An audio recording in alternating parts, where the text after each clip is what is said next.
Okay, so thinking about becoming a marriage counselor, it's a career path that it definitely piques the curiosity, right? Hmm. Helping couples build stronger bonds and navigate those inevitable bumps in the road. There's something really inspiring about that.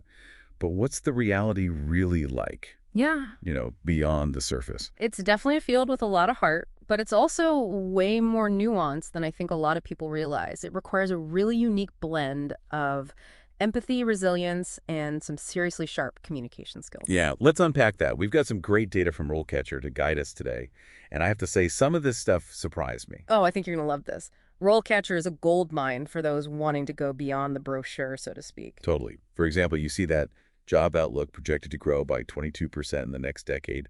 That's massive. It's huge. Way faster than average. It really speaks volumes about the increasing need for skilled professionals who can help people navigate the complexities of relationships. And it's not just about, fixing marriages that are on the brink either. Let's dive into what a marriage counselor actually does day to day, because it's often broader than people think. Yeah, it seems like there's often this misconception that it's all about, well, just marriage counseling. But RoleCatcher paints a very different picture. Absolutely. While the title might conjure images of couples therapy sessions, marriage counselors actually work with a wide range of individuals and dynamics. Yes, they help married couples, but their expertise extends to couples who aren't married, and even families facing a whole spectrum of challenges. Okay, so it's way more versatile than the name suggests. But what are some specific issues that clients might bring to a marriage counselor? What kind of things are on the table? We're talking about everything from navigating major life transitions and communication breakdowns to dealing with more serious issues like depression, anxiety, infidelity, or even substance abuse within the context of a relationship. Wow, that's a pretty heavy load. It really underscores how crucial those communication skills are in this role. It's not just about doling out advice, right? Not at all. Think of a skilled marriage counselor as a communication coach almost. They're trained to help people understand their own emotions, better recognize unhealthy patterns, and develop healthier ways of communicating with those around them. I imagine that takes a lot of active listening, really getting to the root of what's not being said. Exactly. It's about facilitating change from the inside out. One fascinating technique they often use is called reflective listening. Imagine a couple arguing about finances. Instead of offering solutions, the therapist might reflect back what they're hearing. So you're feeling unheard while you're feeling overwhelmed with the responsibility. It seems simple, but that validation can be incredibly powerful in creating a more empathetic and productive conversation. It's like holding up a mirror to their communication patterns, helping them see things from a new perspective. I can see why techniques from cognitive behavioral therapy or CBT come into play here. Precisely. CBT is all about identifying and changing negative thought patterns and behaviors. In the context of couples therapy, a counselor might use CBT techniques to help partners challenge unhelpful assumptions they have about each other, or to develop healthier coping mechanisms for dealing with conflict. Okay, so we're talking about communication, deep listening, and even therapeutic interventions like CBT. It sounds like a marriage counselor's toolkit is pretty diverse. But what about the actual work environment? Where do they spend their days? Is it all dimly lit offices and comfy couches? Well, picture this. One day you might be in your private practice, the next day you could be facilitating a group therapy session at a bustling community center. You could be working with a couple in a hospital setting, helping them navigate the emotional roller coaster of a health crisis, or even providing online therapy sessions from your home office. It's interesting you mentioned online therapy. It seems like that's become increasingly popular, especially in recent years. Does RoleCatcher touch on how that's changing the game for marriage counselors? Definitely. The rise of telehealth has been a game changer, making mental health services more accessible to people who might not have traditional access. It's also opened up opportunities for counselors in terms of flexibility and reach. That's a good point. You could be living in a rural area and still connect with clients in a major city, for example. Exactly. However, it's important to remember that while the setting may vary, the emotional demands of this career are ever present. You're dealing with people at their most vulnerable, often navigating difficult emotions and challenging situations. RoleCatcher highlights the importance of self-care and strong boundaries for maintaining your own well-being in this field. That makes a lot of sense. It's not a job you can just clock out of emotionally at the end of the day, is it? You're carrying those stories and experiences with you. You said it.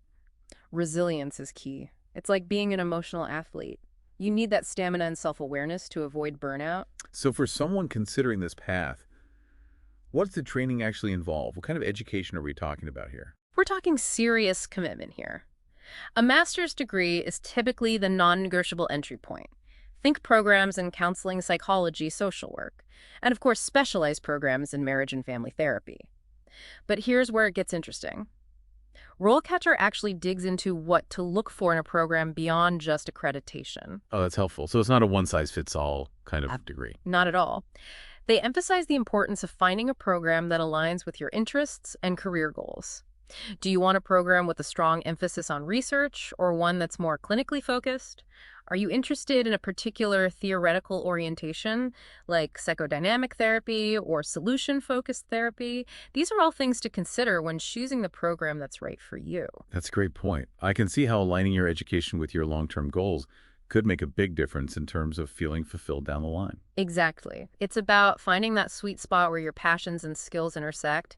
And even after you've earned that master's degree, the learning doesn't stop there. Yeah. RoleCatcher really hammered home the importance of continuous learning in this field. Why is that so crucial for marriage counselors, even seasoned ones? Well, for starters, the field of psychology and therapy is constantly evolving. New research emerges, new therapeutic approaches are developed, and societal norms shift. A counselor needs to stay abreast of these changes to provide the most effective and ethical care. It's like any other profession. If you're not growing, you're falling behind. Exactly. Beyond that, pursuing continuing education can help counselors deepen their expertise in specific areas. That's where those specializations we touched on earlier come into play. Right.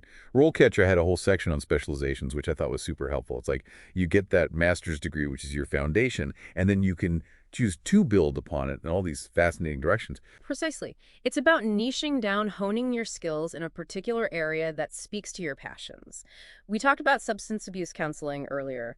Imagine the level of expertise you could develop in that area working specifically with couples impacted by addiction.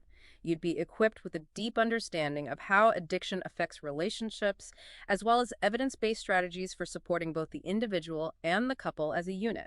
That's such a powerful example. It's not just about fixing surface level problems. It's about understanding the underlying dynamics and providing truly specialized care. What other specializations really stood out to you from RoleCatcher's research? Trauma therapy immediately comes to mind. Imagine working with couples who have experienced a traumatic event together, or even individuals carrying the weight of past traumas that are impacting their current relationship. That requires a specialized skill set understanding the nuances of trauma and how to create a safe and supportive environment for healing. I can only imagine the emotional weight that comes with that kind of work. It takes a special kind of person to hold that space for others, to guide them through those really difficult emotions. It makes you realize that being a successful marriage counselor requires more than just textbook knowledge, right? 100%. It requires a deep well of empathy, for starters. You're going to be encountering people at their most vulnerable, navigating incredibly sensitive situations. It's about being able to hold space for their pain, their anger, their fear, without letting it overwhelm you. Which brings us back to that whole self-care piece. It's not just a buzzword. It's crucial for sustainability in this field, wouldn't you say? Absolutely. You can't pour from an empty cup. Imagine listening to stories of heartbreak, conflict, and trauma day in and day out. It's bound to take a toll. That's why it's essential for marriage counselors to cultivate healthy coping mechanisms. Whether it's regular exercise, meditation, spending time in nature, or nurturing creative outlets, self-care is not a luxury. It's a necessity. It's about protecting your own emotional well-being so you can show up as your best self for your clients. I think that's something people often overlook when considering a career path, but so essential, especially in a field as emotionally demanding as this one. Couldn't agree more. It's about finding that balance between holding space for others and honoring your own needs. So let's say someone's listening to this and they're feeling drawn to this career path. They're resonating with the challenges, the emotional depth, and the potential for impact. What advice would you give them? What are some concrete first steps they can take to dip their toes into this world? This is where it gets, really interesting for anyone listening who's serious about exploring this path. It's one thing to hear about it, but how do you actually get a feel for what it's really like to be a marriage counselor? Well, I always tell people there's no substitute for firsthand experience. Easier said than done when you're just starting to explore the field, right? True, but that's where a little creativity comes in. Remember how RoleCatcher breaks down those typical career stages? We'll use that as a starting point. Reach out to marriage counselors in your area and see if they offer shadowing opportunities. Oh, that's smart. It's like a behind-the-scenes pass to see the profession in action. Exactly. You could shadow a counselor at a community center, a private practice, maybe even sit in on a virtual session if they offer telehealth. Pay attention to how they interact with clients, the questions they ask, even the environment itself. And don't be afraid to ask questions. I imagine most counselors would be happy to share insights about their career path, the rewards, the challenges, what they wish they'd known when they were starting out. Absolutely. It's like getting a personalized mentorship session. And while you're connecting with professionals, see if there are any relevant workshops or conferences you could attend. It's a fantastic way to immerse yourself in the field, learn from experts, and even start networking. There's that networking word again.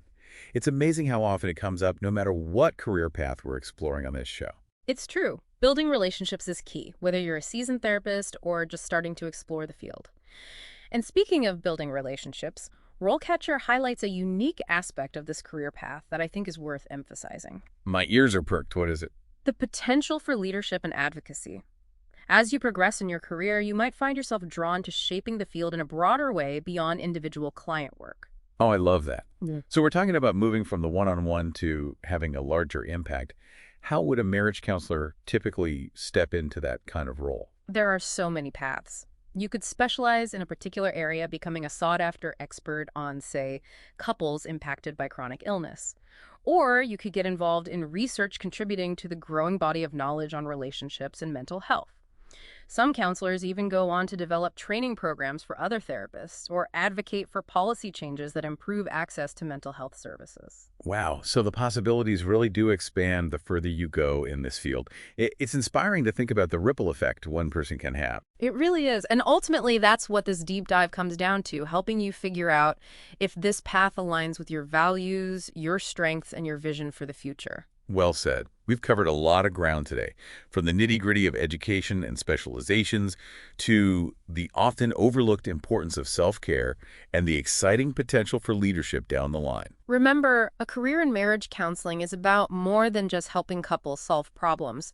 It's about empowering individuals, strengthening families, and even contributing to a healthier society. Beautifully put. So to our listener out there, if your curiosity is piqued, if you feel a tug on your heartstrings, consider this your invitation to keep exploring. The world of marriage counseling is rich with possibilities, and who knows, maybe you'll be the one guiding couples towards stronger, more fulfilling relationships for years to come.